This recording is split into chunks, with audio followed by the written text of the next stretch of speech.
Hey friends, here's a tutorial on how to do a basic rainbow tie-dye swirl. First, I took a hemostat and I just gently gripped it in the middle, and I am twisting the shirt slowly to keep the creases nice and crisp. Also, I know the shirt is super wrinkly, but it'll be fine. It won't affect it. And I did wash the shirt first, and then it was soaked in soda ash, which changes the pH so that when I get to the dye, it will go into the fibers. As I'm twisting, I'm trying to be really careful about keeping the creases at approximately the same height. Also, as I twist, you can see how the shirt is kind of twisting with me. So I really try to go in with the creases and focus on that. And then eventually, once I put the rubber band around it, it'll be easier to keep it twisted nice and tight. I decided to do a swirl series because I'm really not that great at the swirls. So this will be a great way for me to practice and perfect them. And as you can see, I just kind of work section by section. I personally twist these really slow. This video is sped up at 3 times faster than the actual original video, so you guys are kind of seeing it happen quick, but I take my time with this. When I rush, I find that I don't get a very good swirl, so it's not worth it, guys. Take your time.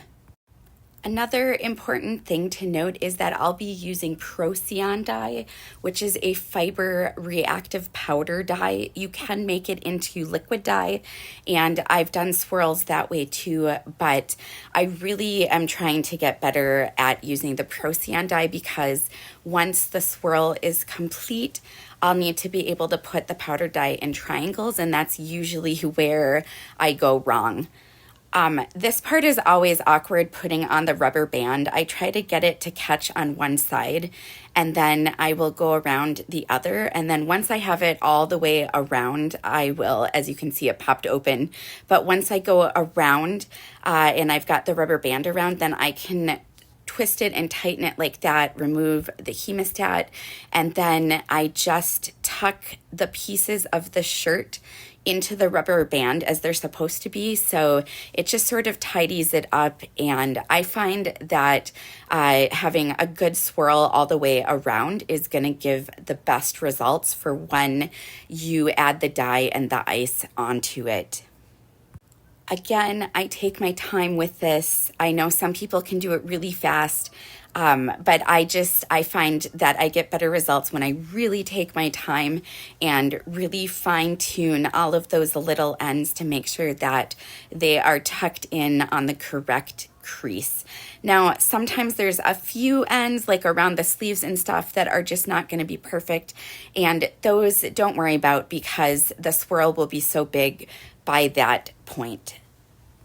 Once this is all wrapped and I just kind of go around all of the edges, then I put some glass jars in the bottom of my tub, and then this is just a regular cooling rack that you can get for like baking for cookies and stuff. Now I'm gonna do a half black, half rainbow. So I put down one of my silicone cake barriers across the middle, so that way when I put on the black dye, it would go on in a more sort of clean line.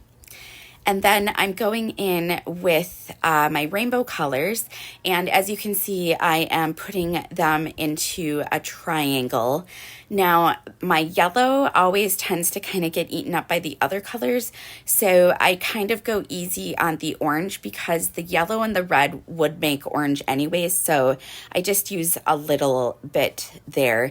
And then with the green, I kind of use a smaller triangle as well, since the yellow and blue would also make green if they bleed into each other.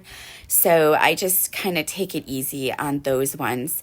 I did use a purple, and I added dragon fruit, which is sort of a purpley pink, and I really love it. It kind of adds a little bit more color into the swirl. Now these red things, these are cake molds. They're made out of silicone. They're super easy to find on Amazon. And I just use them so that when I put the ice on, the ice is really on top of the Procyon dye and the shirt, because as the ice melts, it's going to pull that dye into the fibers. And the other thing too is I like to very carefully put the first layer of ice on and then pile the ice up. The ice can stick to the dye and move it, which I don't want. So that's why I lay the first layer on top. I am using a hair dryer here just because it goes faster with making a YouTube. And also there was some dye on it, so I added extra ice and did a second round. What I'm doing here is I'm checking the back side of the shirt to make sure that the dye went through. And then I'll put it aside for at least 18 hours. I like to let them sit 24. And then I just do a cold water rinse out to remove any excess dye. Now the shirt is still wet here, so everything is going to appear darker than its true colors. Here is the front after I've washed it in a textile detergent and let it dry. Super vibrant. Love the color splits on the black. Thanks so much for watching this video. If you enjoyed it, please give it a thumbs up and don't forget to hit that subscribe button for more tie-dye adventures.